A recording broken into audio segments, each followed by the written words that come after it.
everybody. Today I'm very excited to be talking to Faizan. We're going to be talking a little bit about how our minds work and how we can use all the power that they hold to live our lives better.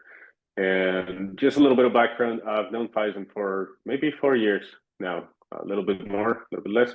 And how I met him is that he used to be my coach actually for a business project that I had right when I was finishing university at a distance, but I was in South Korea during that time, and he used to be a great guide for all business aspects of that project that I had.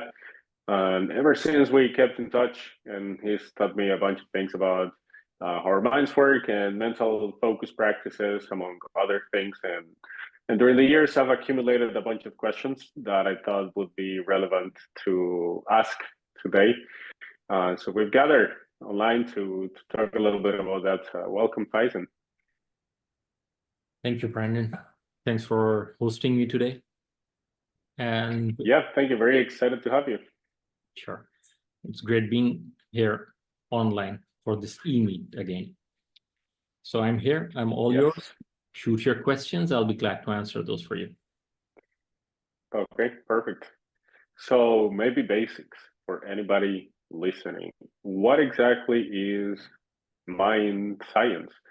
And is it related to psychology or to any other fields that perhaps are more widely known? What is it?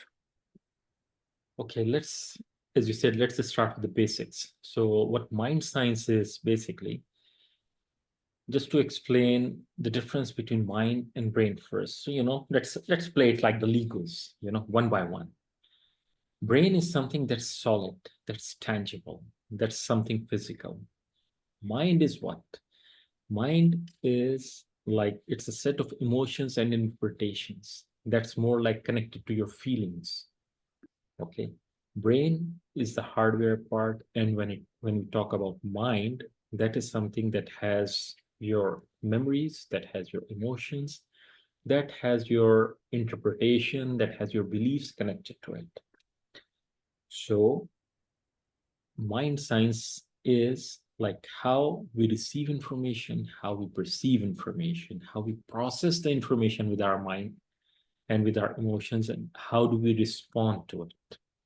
In a nutshell, that's mind sciences, like how you receive, how you process, how you perceive, and how do you respond to it. That's mind science. Mm-hmm. So would you say it's a little bit of a combination of studying how we process our thoughts and also feelings, and I guess also how we behave, because all that seems to be related to what makes up a person, no? And what makes up the mind of that person. Exactly. See, for the beliefs, I will give you some examples. The basic example of belief, like even I would say that how the society or how some of the text, molds our brains or our thought process. It's like, that becomes our belief. I'm not talking about religion. I'm just talking about how beliefs are developed when it comes to external environment, how you were brought up, what was the things that you were told in your childhood, what was sitting back in your subconscious mind and it became a belief itself. The basic example, hard work is the key to success. You have to work really hard to be successful. Who said so? Because it's inbuilt in our subconscious. Sometimes to succeed, you need to do a bit of smart work, not hard work. Simple. I always ask this question to everyone, whoever talks about belief system. Have you ever seen a rich donkey in your life? No one works harder than the donkey. Come on. It takes all the load. It moves around with all the load. And then who's the smart one? The owner of the donkey, right? Not the donkey itself. Who's working smartly to make sure he earns better, using his resource, and his donkey is a resource. So how smartly you use your resources, that's the success. Whenever you are in a situation or a condition to achieve something, how well with planning you use your resources, that guarantees your success, or that drives you towards your goal, not the hard work only. That's one example of belief. Another example of belief, like money is a bad thing. If I'm thinking about money or I'm talking about money, people will feel I'm greedy. That's a belief. Money by itself, it's not damaging, or it's not bad, or it's not something, negative, as I would say. But the broad It's just money. it's money. In the end, you need it. It's something that is more like a necessity of life. So treat it like a necessity of life. So talking about it should be normal. It should be normalized. Whereas people, because of society or people around us, oh, rich people are bad. Rich people are evil. Why? Why is it so? There are a hell lot of people, honestly, that are very generous. A lot of people do a lot of charity, right? They have that money. That's why they're giving it out.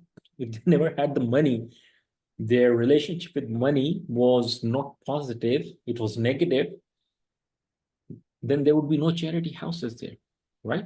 If you don't have enough for yourself, you will give out to charity. Yeah, it's what you do with the money. Yeah. Exactly. So that's the belief system I'm saying. These are the two basic examples I always tell people about. Like hard work, okay, focused work is needed, smart work is needed for success, yes. But hard work is not the rule of thumb that you have to be really, harsh on yourself or doing a really hard work in a wrong direction. Of course, you will not get result. Of course, change your belief system with money even. Money is not evil. It's a necessity, it's a need, and it's as like how you have a skill, or when you try to help someone out with your skill, your physical body, you are able to help people out with money. Just treat it like that. How do you think that our beliefs affect our mindset, or the other way around? How do you think those two are correlated? See, mindset is what? For example, I would say, Brandon, why are you wearing white? Okay, now there are two ways of dealing with this question, right? First, you would say, oh, maybe I'm not looking good. Okay. Or you can think, maybe this color suits me very well. That's why Faizan is asking me about it, why I'm wearing white. Okay. These two interpretations comes from your mindset. Because maybe mindset is, again, what you're having in your mindset. Let me just define it for you. Your past experiences, your beliefs, and your emotional anchors that are attached with those past experiences. Okay. So if, like some time back, if someone has taunted you or has given you a negative comment wearing white, immediately that emotion will get triggered as soon as I ask you about white. But if someone actually praised you, like, Brandon, you look good in the white color, it suits you, then immediately, that positive emotion will trigger for you. That's the mindset part, basically, what people deal with and people struggle with. Honestly, like I would say every school, every university, every college should teach the students this, because the students are the generation that, that would take any nation progress further, or any society to grow further.